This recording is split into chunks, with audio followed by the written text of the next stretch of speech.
Hey, welcome to the virtual campground. We are so glad you are here. We are shocked that we are here. Right.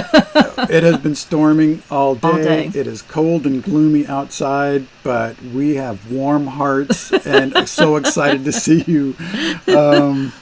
So yeah, it's been a little crazy.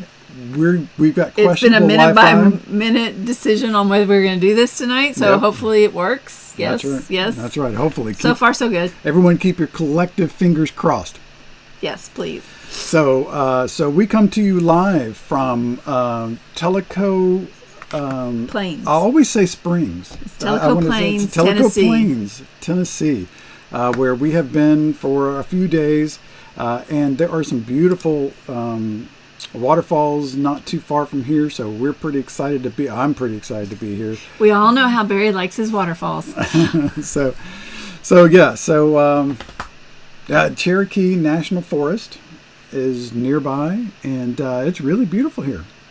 Yes, when it's not pouring down When rain. it's not pouring down rain.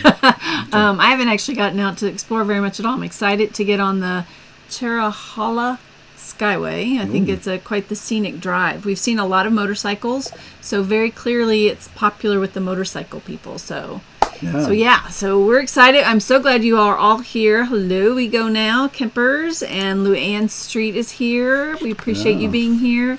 Kathy Hawkins, Richard Peach, Marty. This is awesome that y'all are all here today. We really appreciate it. And we are probably going to change things up a little bit today. Normally, for those of you that maybe are new to us, we do a lot of chit chat and news in the beginning. But because we're really, really scared about the Wi-Fi, it's been, we're at a brand new campground, literally brand new. We are opened. Some of the first people here, except for the people that are like here long term. But we are here, and she just opened this month. Yeah, she just opened Like April from the 1st. season, and she's still waiting on permit approval for the sewer system, and I mean it's very fresh. Very fresh. But it is it's a nice location, and Great location. she is a sweetheart. Yeah. So and everybody here, they've been bending over backwards to help us when Yeah. they found out we had a internet that we needed. She went into town and talked to the lady at the cafe to get Barry set up for his work day that he could go there and work. Yeah. And then when we talked about having our show, she had her Wi-Fi guy come by and talk to us. So it was all going to be perfect until the rain happened. Yeah. And then it was iffy because power even went out. So, but we're all back. That's right. And we've got fingers crossed. Knock on wood, fingers crossed. So, but what we decided we would do is change things up a little bit and run the interview first, which normally we do that kind of mid. Yep. Just to make sure that everything's running well. So, so we are today talking about travel plans. Kind of a great topic at this time of year. Hopefully, a lot of folks already have plans. In fact, that's my question to you today. How far in advance do you have your travel plans made? I know you Kempers have them far. In fact, he's already worrying about July 10th. Well, don't they plan 4 years out in advance? There are some things they have far in advance. Like they already know December. So I'm curious about the rest of you folks. How far in advance do you plan? We typically are not big, huge, far in advance planners, but this year we have been more well planned. It could be because we're traveling with the Kempers, but it also could have something to do with there were certain places we wanted to be for sure. In fact, one of them you're going to hear about in the interview with Luann, and so we did make some plans far in advance to make sure that we got there. Yeah. Like Luann says in the video coming up, we try to plan our big blocks and the bucket holidays. list things. Yeah. Yep, absolutely. All right. Well, I mean, should we get right into it? I think we should. So. Okay. So, Set it up. So, Luann Street, many of y'all know from Where the Streets Wander. Can you scroll that up? Oh, for yeah, me? absolutely. A little table talk here. Have some notes that I want to make sure. So many of y'all remember from Where the Streets Wander.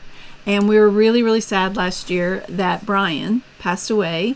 And we were very concerned about Luann, but I was so excited when she reached out to us, and we are so excited she's back. Not only is she back in the RV community, well, she never really left, but she's back online. She is back with her membership and her. She started her shows again, and she is redesigning her website, which is coming soon. So you can still find her at Where the Streets Wander, but it's going to change over, and you'll see her new title in the interview that we did with her. But we knew she was the travel planning queen, That's right. and so we wanted to get to talk to her. In fact, did you know that this week she is on her first solo? I think it's this week still, right, Luann? First solo trip. Oh, that's exciting. I know. And do you know where she is? I have no clue. She's at Rutledge Lake Resort, where we're going to be in October for Camp Carpe Diem. Isn't that fun? That's awesome. Yes, so she's been there before, so it was a good place for her to test out her new solo trip. That's awesome. So that's going to be another fun thing. We'll catch up with her in 6 months or so and see how being solo RVing is going. Luann, tell them we said hello. Yes, give them all of our. We're excited to be theirs. So anyway, so let's run that video, and y'all can see all the great conversation we had. It ended up being a solo interview with Luann. Well, thank you so much, Luann, for joining us here at the virtual campground. We're so excited to have you. Well, thank you. Thank you for having me. Oh, I'm excited to be here. Good. We're excited to hear what's going on with you. But I came to you because one of the biggest questions we get is, how do I plan my travels? In today's environment, with so many campgrounds being full and busy, people are really asking, when should I be booking and how? So I thought I would ask you, what do you advise people when you start talking to people about travel planning? Yeah, travel planning is hard, especially if you have to do it often. You know, as full-timers, it's an ongoing thing. You never stop travel planning. And while you don't want to limit your spontaneity, it is getting harder and harder to find those campgrounds. And we're having to book out farther and farther. And as my husband and I discovered early on in our full-time adventure, was that we needed a place to put that, to keep track of it. And I know you said you use Good Notes and you do your planning that way. And we actually developed a travel planner that helped us in that process, because we couldn't remember which one we booked, which one, where we were going, and if we had made a deposit, all those things. So it is a difficult thing, and so, but you can tame it if you plan ahead, which some people don't want to do that. And so I would encourage you to at least plan ahead for the things that you just want to do, your bucket list things. Like when we went to Mackinac Island, that was like my dream. I planned way in advance for that. I wanted to camp at a certain place. I wanted to make sure I could stay at that campground, and that I had the right amount of time to do what I wanted to do. And that's becoming more and more necessary. So for that one in particular, you said that was one of your bucket list items. How far in advance do you think you planned that? I planned that one probably 9 months to a year in advance. So some of those really high traffic places, that's really necessary. For sure. And if you're going to go somewhere in the north, right, their season is so much shorter than, in the south, even in, North Carolina, Georgia, down into Florida, you can get away with, doing fall and spring things. But, if you want to go to Wisconsin, their summer, you're already fighting for those reservations. If you're traveling there with the people who like to locally camp. So it's really important to plan ahead if that's just something that you can't live without doing. And I inside our membership, we have a travel planning membership actually, and we teach the people I teach the people how to look at their year. Like what are your big rocks this year? Where do you want to go that you just want to make sure that you hit these places? And then you fill in with your medium rocks, like the things that if you didn't get to camp there in May, could you camp there in July? That kind of thing. And then fill in with all the little in-betweens. You're traveling back and forth. And of course, I'm talking from a full-time perspective, but part-time planning, is just as hard, because you have made this plan and you've set aside time to go to this place, and this is the time you have to go. And it's a horrible awakening to realize that you can't do what you wanted to do. Yeah, So I would think it's almost harder, at least with full time when we're full timing. If I can't get into the place I want to get, we can go another place and hopefully come back to that. We have a little more flexibility on our time than, to your point, I think some of the part timers who I've got this month and that's it. But though they also maybe can plan more flexibly in plan, but they just have to plan ahead, to your point. because a lot of them are picking up their seasonal spaces and they pay for them so that they have it. And then so you are competing for that. There aren't as many spaces available Mm-mm. if those people have thought ahead and they know they want to go there every weekend, and so they pay to keep their camper there. Exactly. So Exactly. Yeah. And they'll book it out far, far, far in advance. Okay. So I love the idea of the big rocks. So basically, what I hear you saying is somebody that wants to go someplace, they're planning their trip, pick the 2, 3 top places you want to go, yeah. plan those out because those are your must haves at least 6 to 9 months in advance. And then you can fill in from there. Right? Yeah, and here's another important real tip that learn the hard way, right? And maybe you've done this too. Holidays. I mean, if you don't have a campground on a holiday, you are in for a rude awakening. You're in a So cracker barrel. That's what you are. yeah, no, right, you're boondocking somewhere, right? So yeah, your holidays need to be one of your big rocks that you plan in for those if you're going to camp on the holidays. I agree. Yeah, we are horrible planners. The two things we do is Memorial Day weekend and 4th of July weekend. I'm still not good about Labor Day, but sometimes we can do a little bit of boondocking, and sometimes so far it's worked out. But yes, I agree with you. You really have to plan those out ahead of time. So when people have that experience of not being able to get into the place that they want to go into, what do you recommend?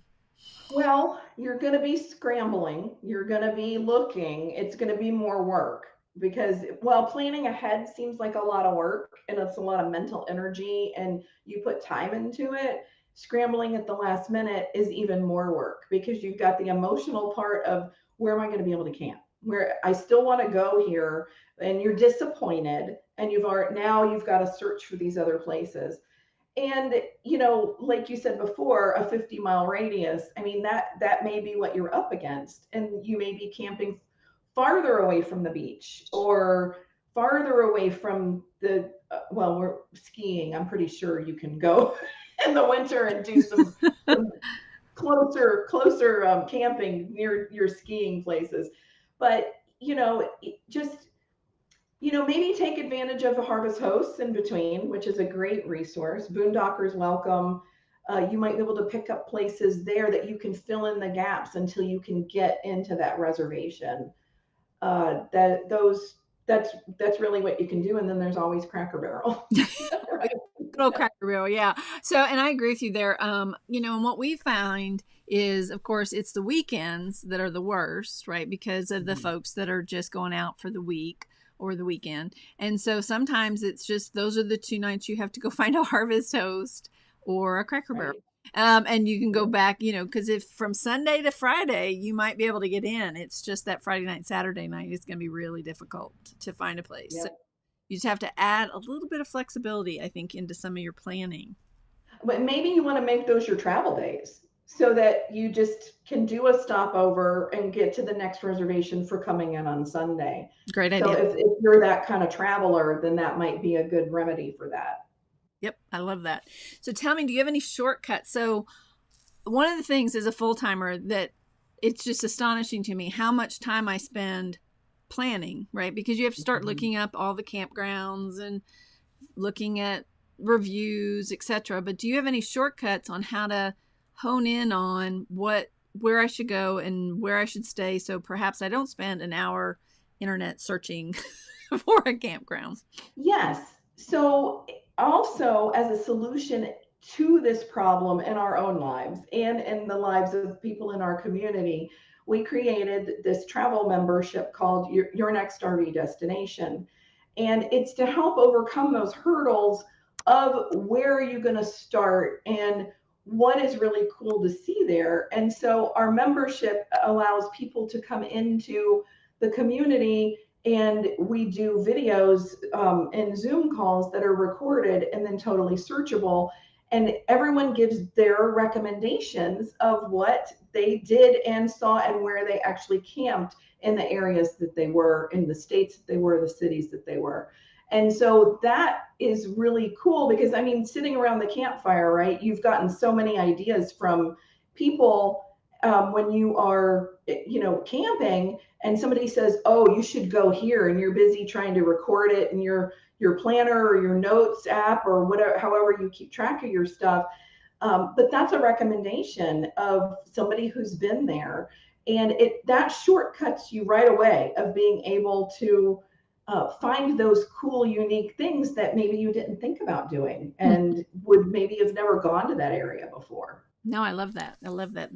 Helping other people, helping. We try that really hard. That's one of the main reasons we have the virtual campground, is that community bond of helping each other and making suggestions. And you're right. Actually, we're staying at a campground right now that had no reviews on Campinium, but we highly recommend it because we've now stayed here. And so, I mean, I think it'll help other people to know that, because they might not have tried it because they couldn't see anybody knew that it has Wi-Fi and, all those things that we all check on.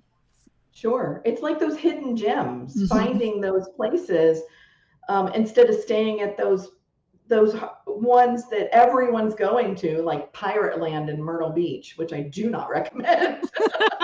It doesn't even sound good to me. No, it was not good. Don't go there. No.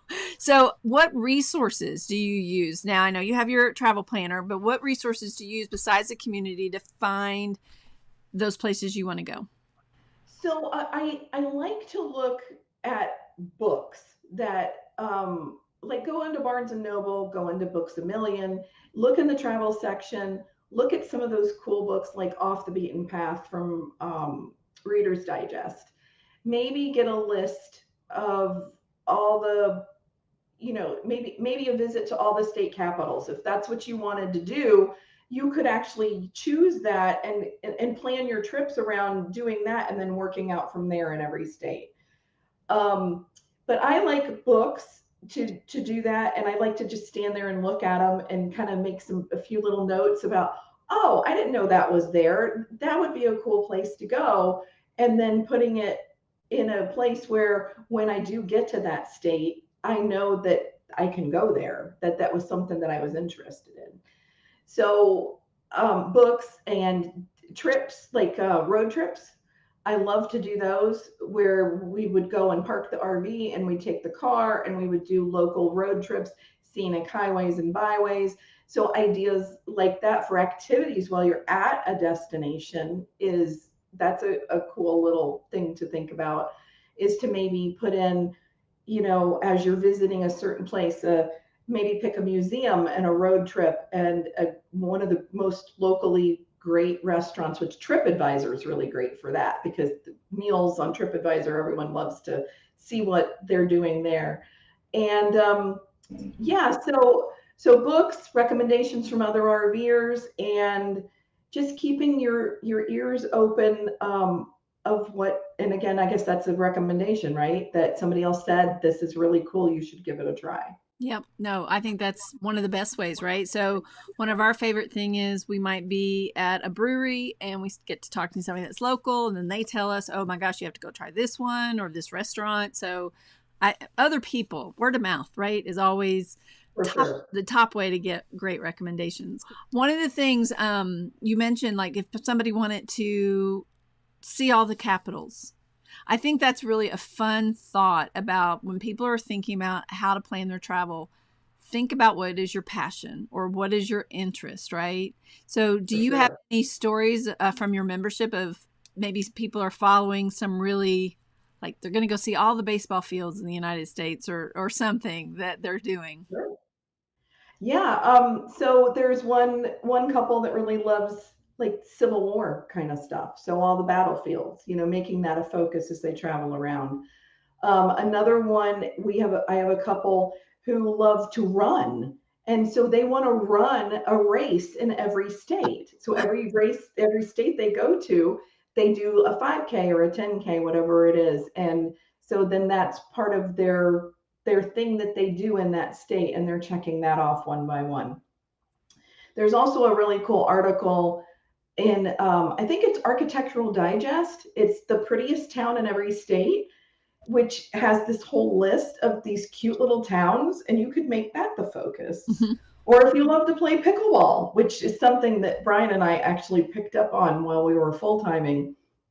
And that was, if you can find cool places to go play pickleball, that is part of the experience, maybe at the campground or the local community center, however you might find that. Or, of course, everyone thinks about hiking and getting outdoors. That's a draw too. So the famous hikes, the waterfalls, anything like that can be a passion, like you said, something that you want to do. For us, it was rails to trails, riding a bike trail in every state that used to be an old railroad bed, and now they've turned it into a really nice bike ride. And you can see little towns and really experience a nice bike ride and see scenery in every state. And so that could be something that you could focus on too. The one more idea that I had, and I love this, and I'm going to kind of research this some more, is literary, right? So Anna Green Gables, so Prince Edward Island, The Fugitive. You can go out in West Asheville, out in the Nantahala, and see where they filmed the great train wreck that happened. Fried Green Tomatoes, you can go see where they filmed the set in Georgia. So if you're a movie buff, you could totally figure out how to go see where these places were either filmed or where they were based on. So yep. That's another thing. Yeah, I'm a big book person, so I like to visit all the really interesting bookstores, independent bookstores, but also like when we were in, now I'm going to mess it up, either Maine or Vermont, New Hampshire, one of those New England places where Louisa May Alcott had written Little Women. So I went and saw the home that she was in. So yes, absolutely. You can find lots of really fun ways to spend your time. So tell me a little bit more about your travel planner.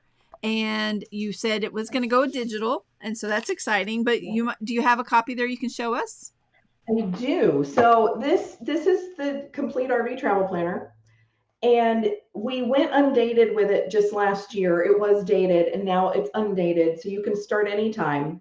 This is the printed copy, spiral bound. I added these tabs. It does have inherent tabs in it that you can see right there, but this has it's 12 months of planning of both monthly and weekly dated and undated pages. And then on our website you can get a campground reservation log, which I just renamed it to be Your Next Reservation Log, because I was looking for something.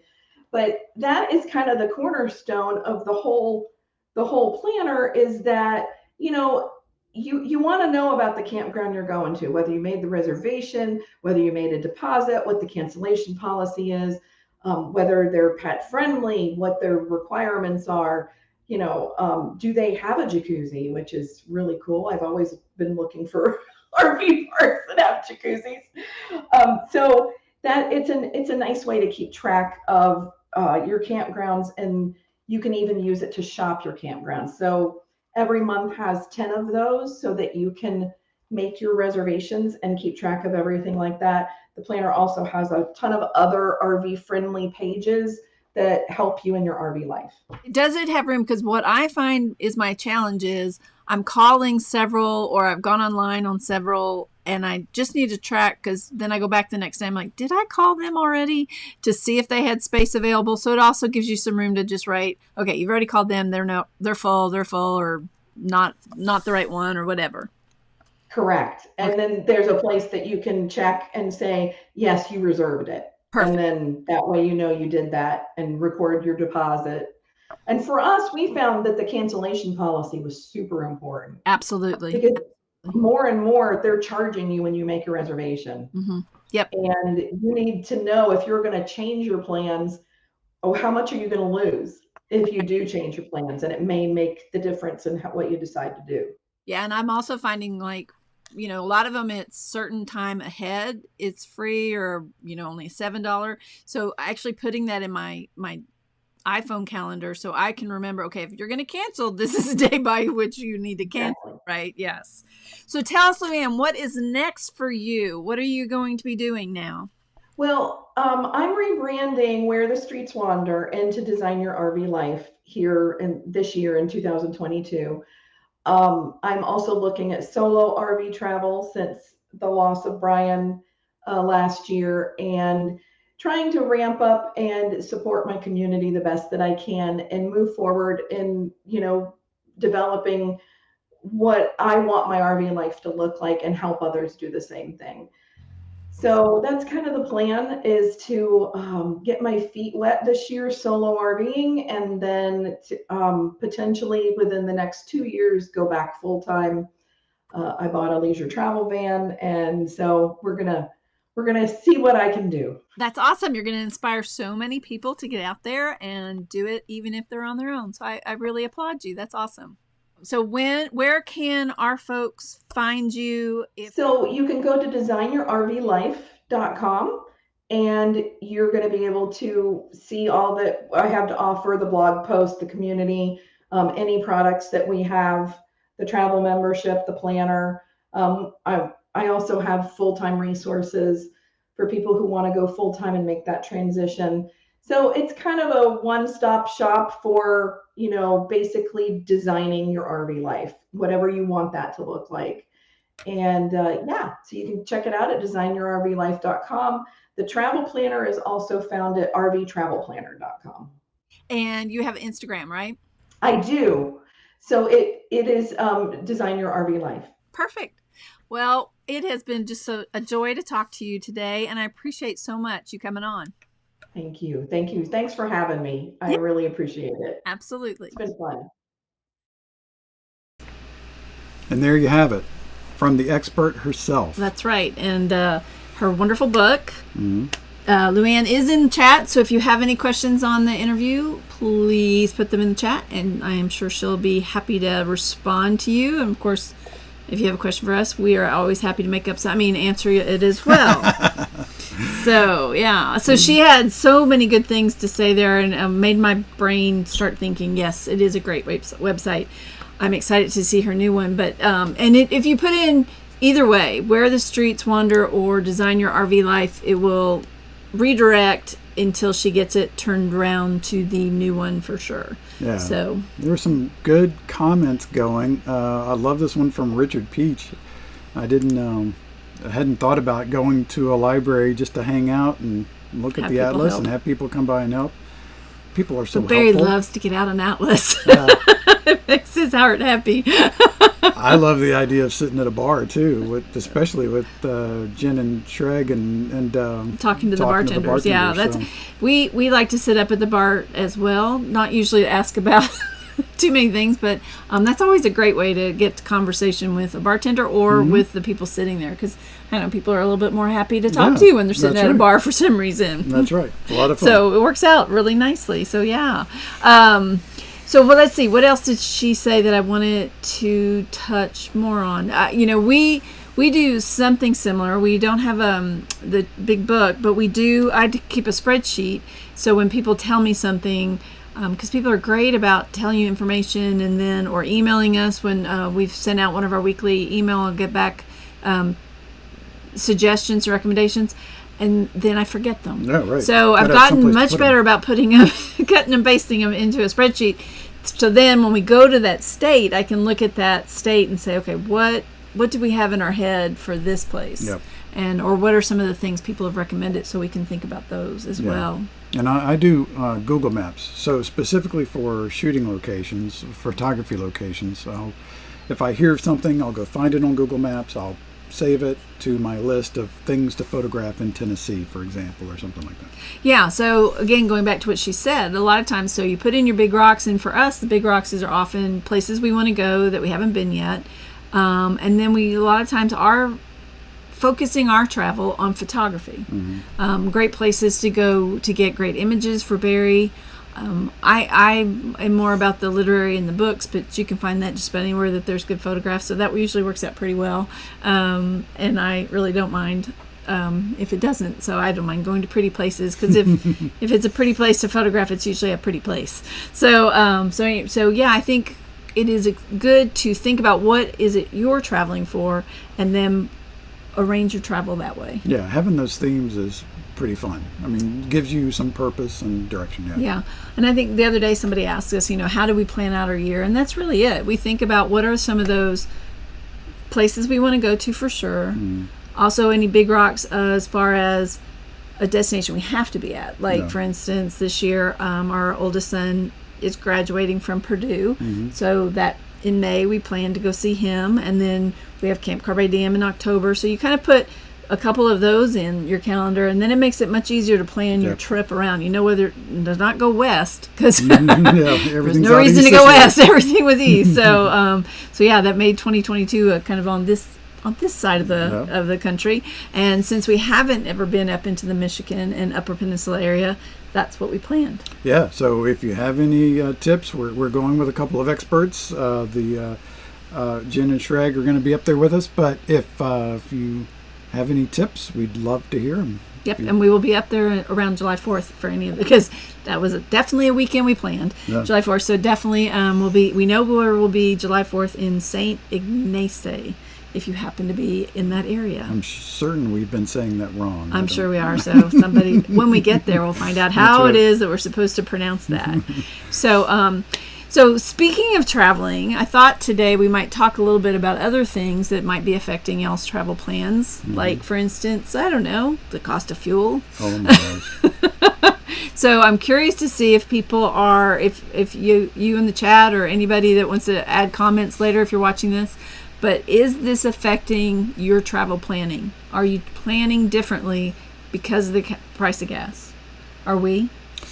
No, I mean, we're not right now. No, but not yet. I think because we kind of had our calendar set, and so we haven't deviated from that, so to speak.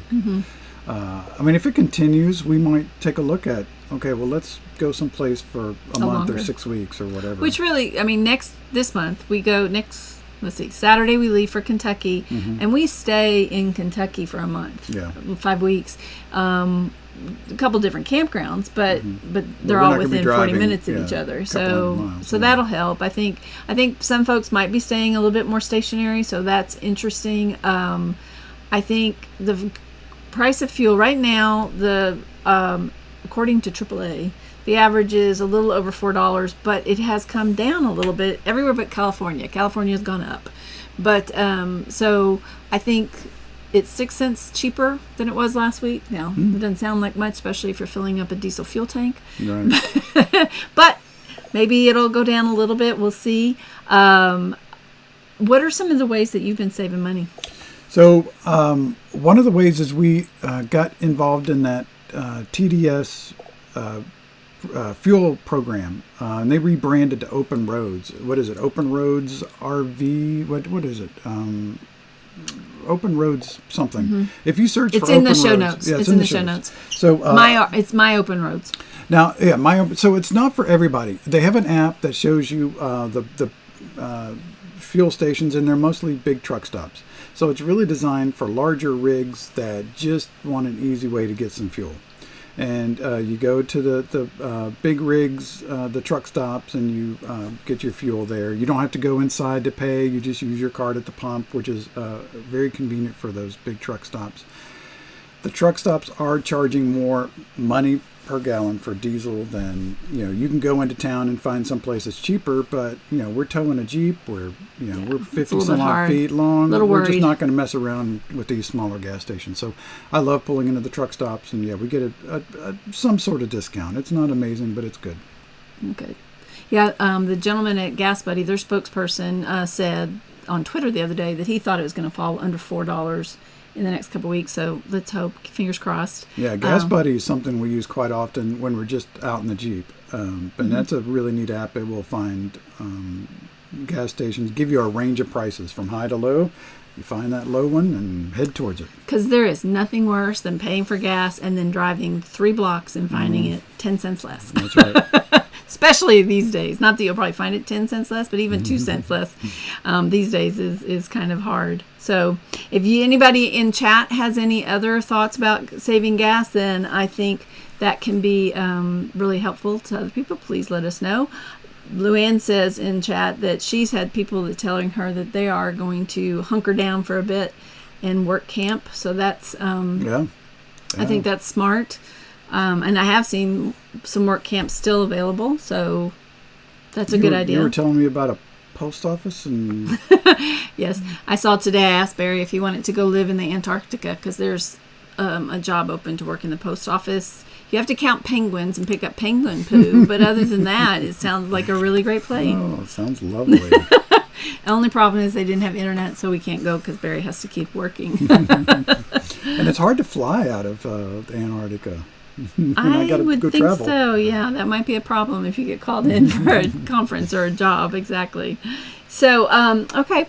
Well, the other big news these days in camping is, of course, how crowded campgrounds are. Always.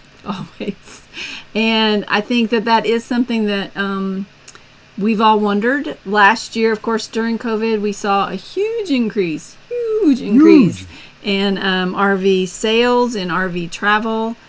People realized that this was the pandemic way to travel. And it sounds like they are planning to get out again this year. I think I gave you a graphic that you can throw up there for a minute. Where KOA showed that folks were planning to get out. 70% of them are going to camp in 2022, and those are the top states they plan to camp in. So I guess we'll try to camp in the non-top states. Yeah, let's go elsewhere. Yes. So I think the idea that they are definitely out there traveling. Some people have termed it revenge travel. Revenge travel, I guess, because they were cooped up for a while. Oh, okay. Now they're going to get out there and start camping more. That's a little dramatic. Yeah. But that they're projecting 4.24 million households plan to camp. Wow. That's a lot of households. You're going to have to stay away from the Grand Canyon and Zion. Oh, yeah. Don't this summer plan on going to the national parks. That would be a mess. And they are saying that they are booking 3 to 5 months out in advance. Quite a few of them. The other thing I thought was really interesting, they did a study. Who does these studies, right? But they called 500 or so people. They did not call me, asking them how they're booking. And a high percentage, like almost 50% of people still call. They might do the research online, really? But they call the campground to make the reservation. Oh my gosh, I cannot stand to call. I know, I try everything I can not to. Yeah. That has even made us not go to some campgrounds because I don't want to call. There was that one campground we're going to where they couldn't book online and you had to call them. So, all right, fine, we call. And then they said, okay, hon, you're booked. It's like, okay, will I receive a confirmation? Do I have a confirmation number? You need my email address? What else do you need? No, we got you. So then we called back a couple months later. Because my tendency is, and this is bad, this is where Luann's travel planner comes in handy, would have been helpful here. That I wait until I get the confirmation to put it in the calendar. So then I was in a panic because I was like, I know we booked something for that week. Yeah. I know we did, and I couldn't find it anywhere. We couldn't find anything. So we called back and said, and they said, oh yeah, we don't have a computer. We don't have. We don't send out confirmation. We don't send out emails. It's all just old fashioned. So it's like, all right. Okay. But I do think things are changing some. I think not only are campers changing, like for instance, Richard says here that they've adjusted their travel, staying longer in places. Yep. Which I think we're seeing that a lot more. People are staying longer. I think people are also staying, for the folks that are not full-timers, they're staying closer to home with the fuel prices, which often means they have booked out all the weekends for a month or two near them, which means that when we go to look, you can't book on the weekend, but you can be there all week during the weekday. So like Luann said, maybe that means we travel a little bit more on the weekends. Makes it a little hard if you're trying to stay in some place for a long time. I understand completely, Jen and Shreg. Yeah, it makes it really hard. Yeah. And anxious. But some of these mom and pops, that's just how they're doing it. The other interesting thing is that there was a conference of campground owners, and I was reading about that today, and they was talking about how the number one thing that was going on at this, what was that campground? What was it called? It was, hang on, I'll tell you. One more. It was the National Association of RV Park and Campgrounds Expo. So it was held back in November, and they said that the number one thing people were talking about were the folks that were selling the reservation software for dynamic pricing. So that was the other thing I've really seen more lately, and I'm curious to see if you guys are seeing it too, but I'm seeing a lot more where the price week to week, if the same campground, is different. So like, it might be advertised, or when I go to book it, it says $49, but when I get it, the actual receipt, it's like $49, $49, $69, $49. And so you really want to pay attention if you're trying to stay within a budget. You know, I have a certain price point that I feel really comfortable with, and then a certain price point that I like when I look around a little bit more. So the demand pricing, dynamic pricing, I guess they call it, is getting bigger, as well as unrefundable deposits. I feel like the first couple of years we were traveling a lot, we could get back a deposit pretty easily. Nowadays, you're losing it. And I understand the concept of it. I truly do. So, but it does make it makes it more important, as Luann was saying, to really write down your notes, to see what your, where the refund policies are, where the information is. Yeah, I think it's important because so many people are, just like you said, booking so far in advance. And then, you know, the campgrounds, especially those state park campgrounds, $7 or whatever to cancel your reservation or not show up, and so a lot of dates are getting booked and not used. But I also think some of that is changing from what I was reading today. So some of the places that normally have been boondocking are going to a fee, and some of the places that have been state parks or national parks are looking at increasing the fee. Or and sometimes it's good because it means they're also going to provide some services. Like one that I saw that was boondocking, they'll have a few services there. Okay. So I'm sure part of that is the concept of the trash and the pickup and all that. So with this, what are some of the ways you guys are making your camping reservations? We've talked before on another show about the different tools. I know we actually have talked about this one, CamperNab and Camper's app, that helps you actually, or CamperNab I think actually helps you, like you put in dates that you're looking for, and we've used this not very successfully, but you put in the dates and what campground you're trying for, and it's state parks, it's government related parks. I haven't seen any for private parks. And they just have a spider that goes through the system constantly, pinging the website. So you don't have to sit there hitting refresh. Yeah, to look for those available dates, and then it sends you a text message and an email when those dates come available, and you got to move quick because it'll be gone I did it once, and then those dates came up, and I didn't get to it for an hour or so, and then the dates were gone again. So you got it, but it's a cool service. It just seems hard to believe that the technology, that they're going to let that continue to happen, because that's a lot of hits to their website constantly. And as those apps get more popular, it's going to be a lot of hits on that server. But well, it'll be interesting to see if more of these campgrounds. I mean, the thing with campground bookings has always been most people were mom and pops. A lot of them didn't have software. Now, as more of these campgrounds become part of a bigger system, it seems like a lot of the mom and pops are selling, or what do you call it? Not conglomerating, consolidating. Thank you. That if they come under this pricing system that on the bad side is dynamic pricing, maybe on the good side, it allows you to see better what's available. Yeah, maybe. And maybe has some mechanism in it that can alert you or put you on a wait list or something like that. It'd be nice to have an Expedia-like solution where you can look in one location and see multiple opportunities. I saw one app called Camper's app that was supposed to be able to help you find a campground for that night. So I don't know if anybody's used that. Let us know if you have. I've never used it or seen it really. I just read about it today.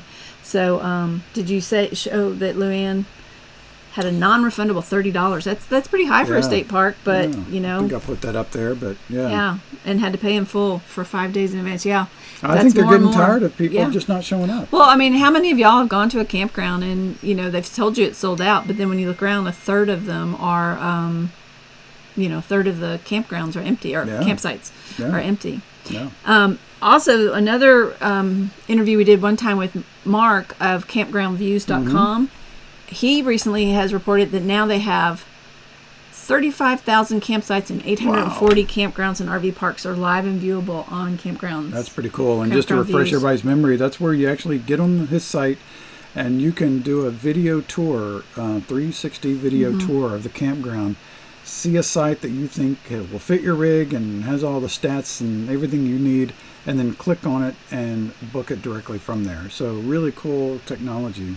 And he's planning on, in 2022, he's really working on Arizona because he's been working with the Arizona Tourism, and they've asked him to get more of their campgrounds up on his software. So it is a membership that he sells. So I put that in the show notes as well, that you can go there and see. Use that. That's the website. Please use the link in the show notes because we get a small affiliate hit on that if you do end up becoming a member. But that is he's got a really interesting setup with the whole camera and, that they use to do the... cool thing. Yeah. So it's very cool. The other big question I had tonight, and I'm really curious how y'all feel about this, because this was another thing that came out of that expo. There was a Disney executive there who was saying that they needed to add more amenities to attract us. And I don't agree, because that just means to me that they raise the prices. The campgrounds, I mean, every now and then to go to a Myrtle Beach campground or some of those Jellystones that has all the fun. If you have kids with you, absolutely go for it. But, generally speaking, I don't even need a pool. Well, there are two specific subsets of campers, and we're firmly in that camp that wants to have a nice campground, but we're not there for the campground. No, I want for the hookups, but we're there because the campground gives us access to the other things we want to do outside the campground. But there are some people that's all they do. They want to go to a beautiful campground and swim and play putt-putt and do all the things that the campground offers, and that's fine. But I hope they always have that balance of stuff that doesn't have that, as well as those. So I'm curious to see what you guys think. Do you want to have a lot of amenities, or what to me is basic in amenities are hookups, maybe a pool, the laundry room, and the bathhouse. I mean, I think if you have a private campground or a decent public one, that's what it should have. Charlie brings up a good point. More and more are recognizing that you need internet. And I think even state parks are getting better about that. I think, Charlie, I'm really talking about amenities like over the top, not over the top, for me over the top. They have pools that have slides going to them. They have, there was one, I looked at a list one time of the top 10 campgrounds in the United States, and I don't want to go to any of them. Maybe one, because it looked pretty. As far as like Myrtle Beach has one that was right on the beach, probably 1,000, maybe not quite, but almost 1,000 slots on it. And the beach is, yards away, but it has so much going on in the campground. Yeah. And I get it. A lot of times if you're there with kids, you want to have all that stuff to do and never have to leave the campground. But I want to be able to leave the campground. So they make the campground the destination. You're right, Luann. And I really would rather go to see what I'm going to that town to see instead of going to see a campground. But I understand for some folks that's not what they want. Okay. Yeah, it makes sense. Or again, it might make sense for the people that are local. So at any rate. Well, any other questions anybody has, or I'm just sort of not riffing, but I had a lot on my mind today about campgrounds, didn't I? I think we've covered all the let's see, doggy. Oh, okay. Well, okay. Charlie's going Okay, well, way yeah, off. sure. Yeah. Happy hour. Charlie, if we're at a campground together, I will bring you happy hour. I won't bring you breakfast in your bed, but I'll bring you happy hour. You know where you get breakfast to your RV, Charlie Grace, is you go camp outside of a Cracker Barrel. Yeah. And you can call in your order, and they will bring it to you. Well, they did that during COVID. I don't know I what think they still do. it. Yeah, okay, Yeah, there you go. Cracker Barrel delivers. So, or DoorDash. Yeah. Oh, and speaking of Charlie Grace, she came on while the interview was playing. We thank you for having us on your show last night. For those of you that don't know Charlie Grace, get to know her. She has some fun stuff going on. She's a hoot. Yeah, camper vanning and a Monday YouTube thing. So yeah, connect with Charlie. Show, it's a lot of fun. We were on last night, so you can go back and watch it, and see if you can add to the list of. We had a list of items that we were finding alternative uses for. Oh yeah. So, yep. Yes, a solid dark park is absolutely, and almost everybody has it, because I'm just going to guess, this is just me looking around. I feel like we are in the vast minority of people when I say that most RVers have dogs. So many people. Yes, I would say 85.7% of RVers have a dog. Yeah, and Richard just said, prefer a location instead of campground. That's what my thinking is. That's YURV is for the location, not for the campground. Some people, yeah. Maybe. Well, obviously those are popular. Right? Yeah, obviously they're making money, so they must be working. I just don't want them all to go that way. All right, let's see. What else do we have to cover? We've got, we're pretty much done. We do have a couple of things. Do we want to, gutted. Do we want to big news, people? Yeah, big news. So for those of you that have been around with us for a while, we participated in this event out in the desert underneath the. It was right near the Great Sand Dunes National Park, and it was a really cool event. Extremely dirty and dusty and sandy, but I'm still digging sand in this year. 3 teams came together to renovate a van, a schoolie, and a RV. Yeah, so it was really cool, and they filmed it all, huge production, and then it just kind of fell dormant. Anyway, they just released the trailer. Shall we play it for them? So yes, we'll play the trailer. It's about 2 minutes long, but stick with us. And it's going. They're finally going to premiere the show. And they'll show you on here blank space, something we'll see on the premiere. Yeah, so in May, and we'll be having a giveaway related to Gut It coming up soon. I just have to figure out what it is. I have to figure out how you're going to win. Nice. Okay, here we go. Just like a few weeks ago, there was nothing here. Each of you will only have 5 days to build out your rigs. This is freaking insane. I think the van team will be lifelong friends. I feel like everybody on our team has their own personality and their own skill sets. It's pretty incredible how we're just dividing and conquering this vintage RV. We couldn't have put together a better team. I don't know that we knew any of them ahead of this. Oh, Schoolie's tough. Schoolie looks like SEAL Team 6.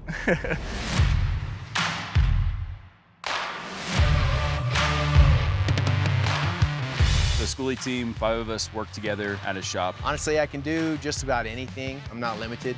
We take it a little bit more seriously than they do. I'm looking forward to sitting down with my soda water and watching the other teams finish when we're done.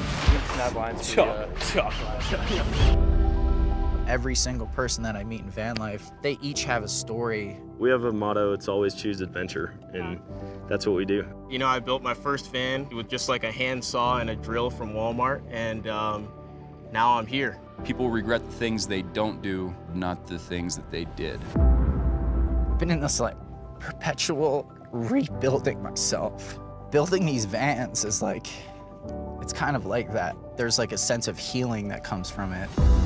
I definitely have something to prove because there's a lot of professionals in this space. The first few hours, I think everybody was kind of on edge with how much work that needed to be done. Rich was pretty much baby stepping me. I'm like, bro. I am terrified that the public thinks this is doable. Let's gonna get crazy. Nobody really knows if we can do this in 5 days.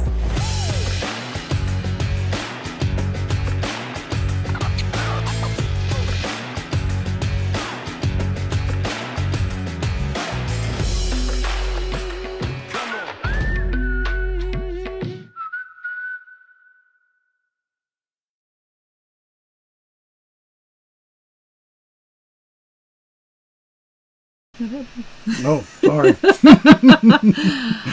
So I think I have a little bit of trauma in watching that now. That was quite an event. It was quite an event, and when they tired. say it was crazy, it was crazy. It was insane. I've never seen anything like it. But it'll be fun. They're going to have those shows out, and there's I think 5 shows, and then the last show you find out who won because it was a competition, and then I'm hoping to find out soon. I've been asked often what happened to those 3 vehicles. I know one of them that was going to be used as a promotional vehicle, and they were going to sell one of them for charity. So we'll find out a little bit more, hopefully, as we get more information on the show.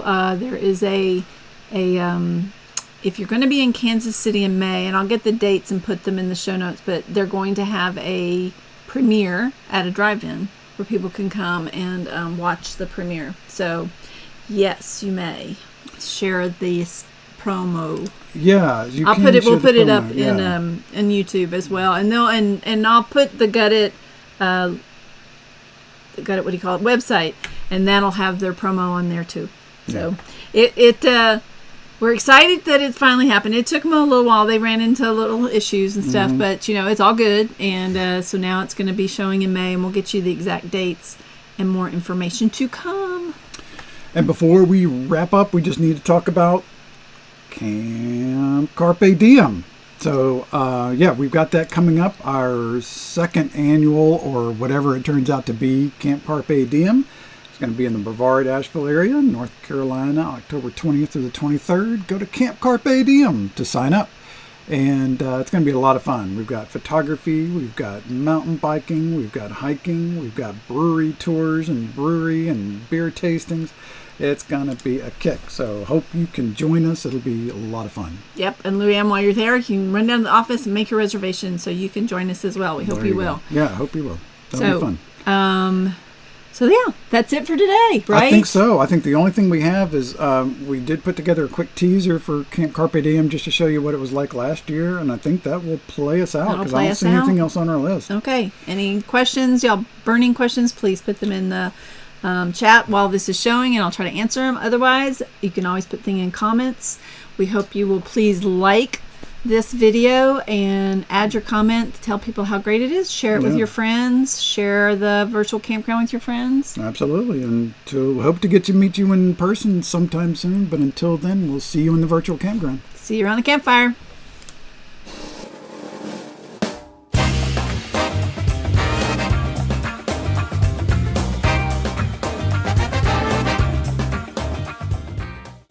Really just wanted to bring people together over our shared passions. Our shared passions, but also with the intention of creating a community.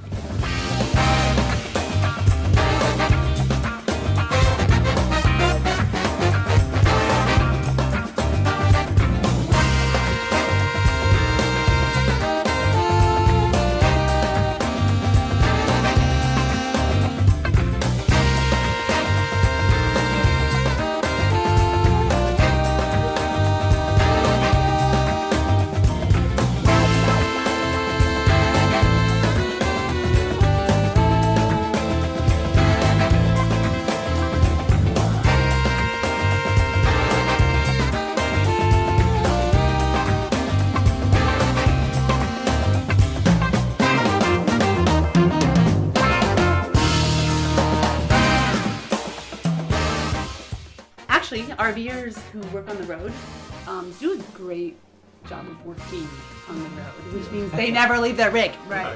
They don't go and have the fun.